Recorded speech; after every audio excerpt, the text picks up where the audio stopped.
Welcome to Joe's Astrology.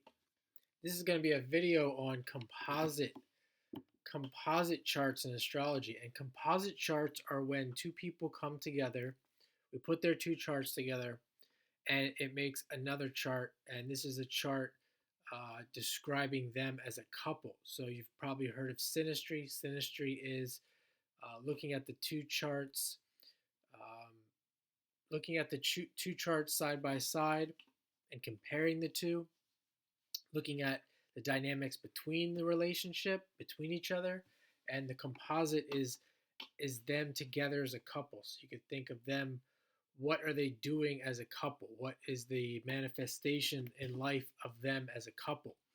And this is a composite chart of myself and somebody I know. And um, I'm going to try and interpret or look at this composite chart as if this isn't a real composite chart in the sense of I'm not with this person and this is a what is actually happening, but I'm going to interpret it as if what I think would have happened if these two people, myself and this other person, would had come together as a couple in the future.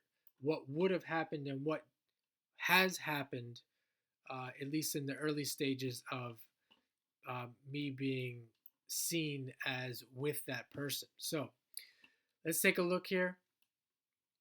Right away, we can look at the rising. We see it is Sagittarius rising. So we can see that this couple together is going to be, they could be, I shouldn't say going to be, but they could be a traveler, a seeker of truth, traveler, someone who seeks higher education, very involved in philosophy, philosophical discussions, maybe philosophical groups.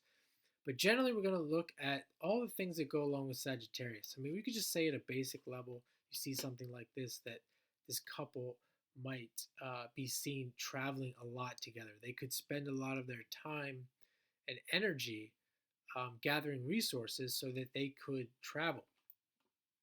Now, right here on the rising, we have a lot of interesting things in this chart. But we right here on the rising, we have the part of fortune, 25 degrees Sagittarius. We have Uranus at 0 degrees Capricorn, and Saturn retrograde at 7 degrees, and Neptune 9 degrees, all in the first house there in Capricorn. So we see this. Let me just say something about this part of fortune. Both of these people have the part of fortune in their individual charts in Sagittarius. So I think when you see something like that, we're looking at compatibility as well. You can see, well, both these people have the same part of fortune, and it's also in the Leo decan. You can see it's in the third decan of Sagittarius, which would be the Leo decan in the composite, and it's in their individual charts, it's in the Leo decan as well. So when it comes to money, we interpret the part of fortune as money. It's going to have something to do with, as a couple here, for sure, Jupiter, the Sun, Sagittarius, Leo. And going back to this idea of travel, you could just say that this couple could do something around traveling to make money. Now, knowing this, knowing myself, obviously this is myself and another person, knowing the other person fairly well, more likely than not, as I'm going to get into this chart, you'll see, the more likely than not, this would have something to do with performance. So we see the part of fortune, it's in the 12th, 12th being the Pisces house. We think of Neptune as being performances, you know, combining Leo, creativity, so something that's creative, performance-based, that involves traveling, which I'm going to come back to here in a minute. Then we look at this stellium here in the first house. Uranus is right there on the rising. So this is going to be something that people are going to see right away when they see this couple in public. And what they're going to first see is that this is an interracial couple. There's two different races involved here. They're going to see that, and there we see that symbolized by Uranus right there on the rising, a couple that looks different. And all the other things we could say about that when it comes to Uranus. Now, Saturn is there as well, and so is Neptune. We have this nice stellium here. And Saturn's retrograde. So, of course, Saturn being retrograde is going to point to Uranus as well. It's conjunct Uranus. Neptune being there, again, we're talking about performances. We can see that there could be some involvement here with them being seen as a couple by other people on the internet. Uranus, the internet. Saturn, the work. Neptune, performances. Dreaminess, otherworldliness, other realities, and all these things can correlate to the internet. Uh, and I can tell you that you see my work here on as Joe's Astrology on the internet. I've done some other work on the internet as well that I'm currently involved in. And this person wants to be involved. I know for a fact wants to be involved on the internet as well. So as a couple, we can start to see those things come together. That this is, we're looking at prediction. What's the couple's life going to be like? When we look at the composite, we can start to see that this could be a real thing, and that actually it is very likely.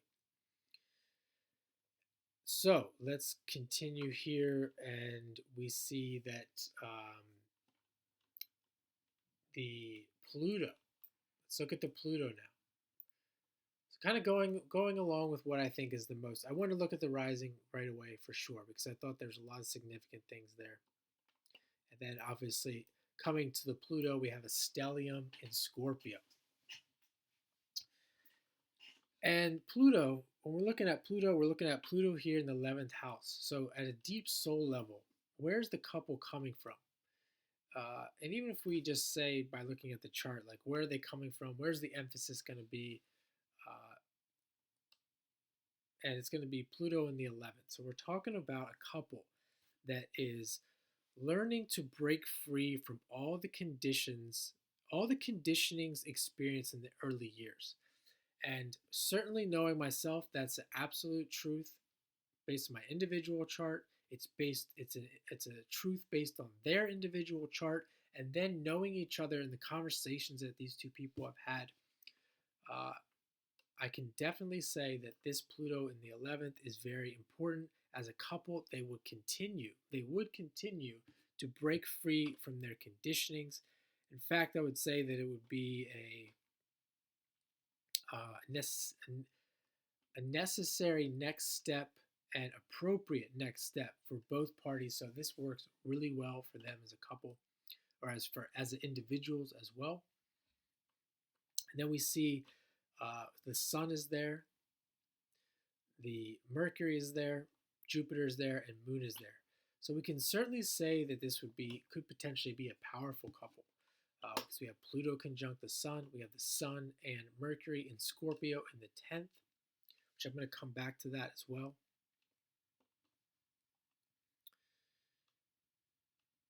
We have this Jupiter Moon. So Jupiter Moon and Pluto Sun, two big, expansive Jupiter and extreme planets. Pluto conjunct the luminaries, the Sun and Moon, and it's all in Scorpio, ruled by Pluto. And then if we come down here to Mars, Mars is in the 4th, a very strong placement for Mars. It's in Aries, really like a double strength position there for Mars in the 4th, and then Mars in its home sign of Aries. And that Mars is also going to be in the Jupiter deck or the Sagittarius decan. It's going to of Aries. It's going to make an exact inconjunct to the Moon, Jupiter as well. And both parties, coming back to their individual charts, both parties have a Mars-Moon influence in their chart. I have a Mars-Moon conjunction, and she would have a Mars-Moon quintile. So we can see here with this Mars in the 4th, a very emotionally passionate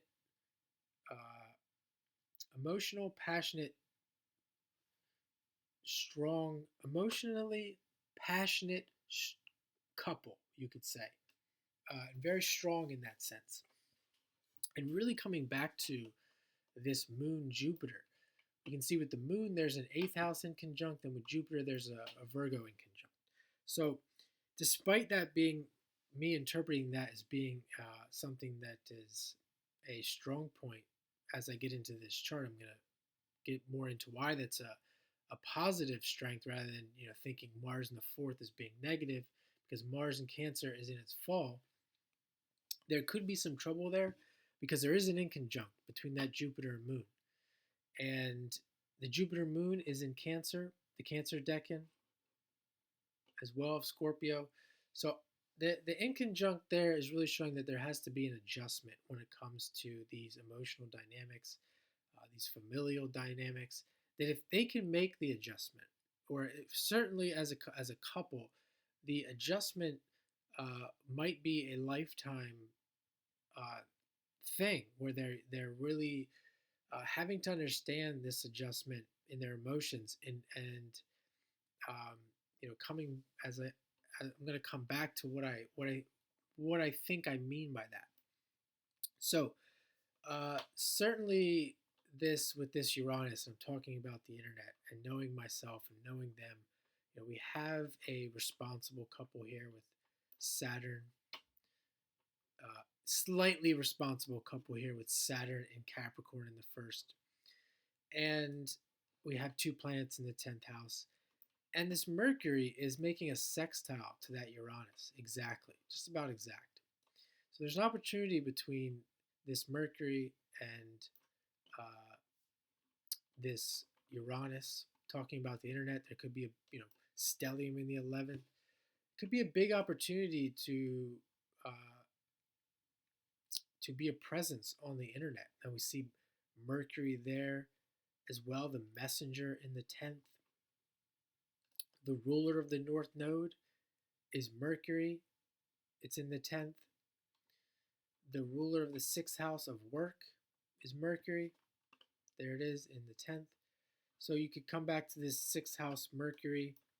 We could say, that this couple could be a messenger, because I can tell you that I have a lot to say, obviously, and this person has a lot to say as well, and really has lives that would be interested in serving others individually, and then as a couple, that's where I see the service, the ruler, the 6th Mercury, the ruler of the North Node in Virgo, and the Mercury in the 10th, planet that rules Virgo, the planet of service. And both of these individuals are interested in serving others, and individually in their charts, that is part of their karma. And it's really interesting to see when you see a composite like this that the karma that one person has certainly would turn into, at least I'm looking at this, I think it would turn into dharma. If you don't know what dharma is, I'm not going to get into karma to dharma in this video. But more you can use another word as being a very purposeful, driven life. So, really coming back to this Mercury, and make sure I'm not missing anything.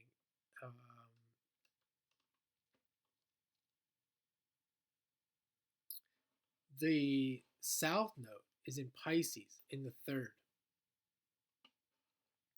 I want to read something else from this book here. Astrology and Cosmic Science. We have the North Node in Virgo. In the sign of discrimination and purity, it shows these are the qualities that will lead to growth and progress in life. Discrimination and purity, the hidden Christ within must be expressed through service. So that's what I meant by the call to service with the North Node. And then the South Node being in Pisces. South Node would show past tendencies of escapism, coping out of responsibility. Follow that pattern in life, and the tendency could be there unless the rest of the chart showed differently. So, coming back to the chart, where did it go?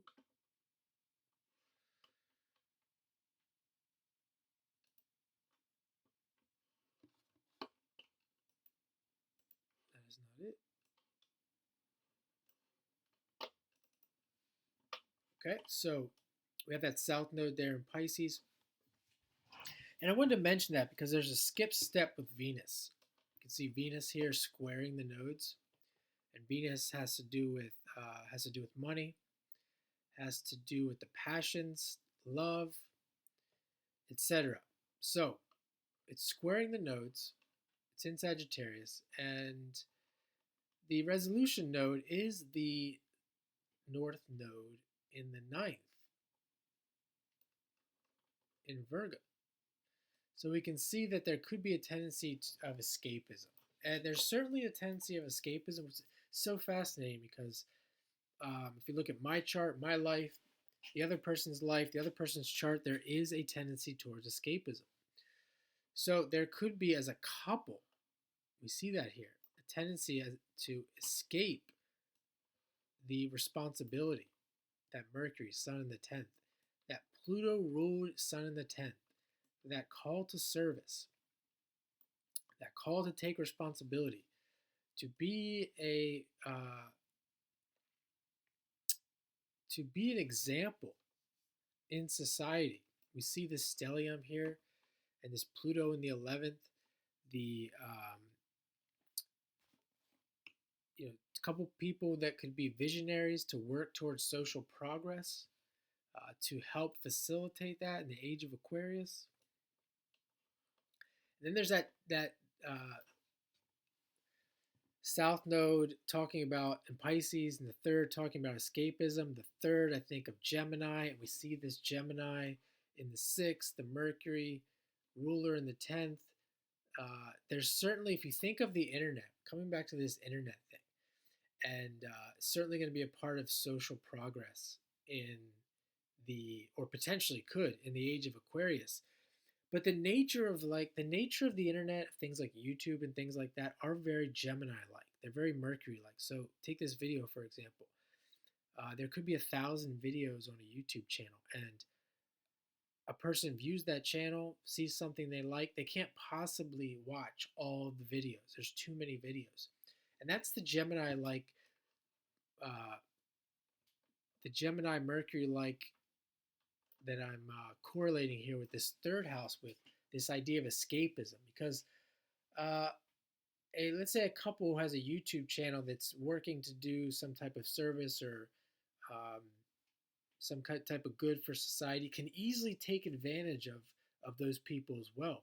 Thinking of Gemini, the trickster. So that could be the square, this with Venus, this escaping the responsibility, and maybe just trying to make a lot of money, Venus, through their efforts on the internet, through this Uranus, Saturn, Neptune in the first, essentially taking advantage of that Gemini, that format, thinking of a different word, but the format of the internet, rather than using it responsibly. Venus is also in the degree of Saturn. What's interesting, there's lots to be said about this. I'm only going to say one thing, that I actually met this person with Saturn transiting my Venus. And here in the composite, Saturn is also in the degree semi-sextile to that Venus.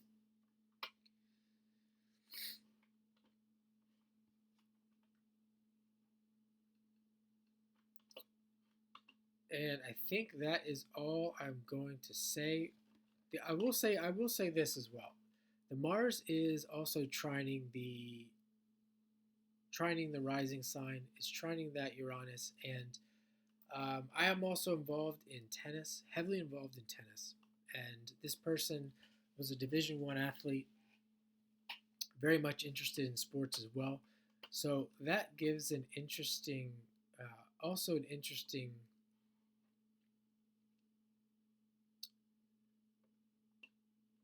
twist to this composite chart, where if we're looking at athletics with Mars in the 4th,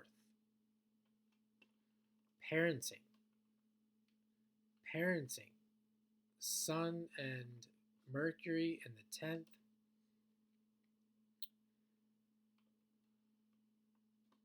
The 5th house ruler is Venus.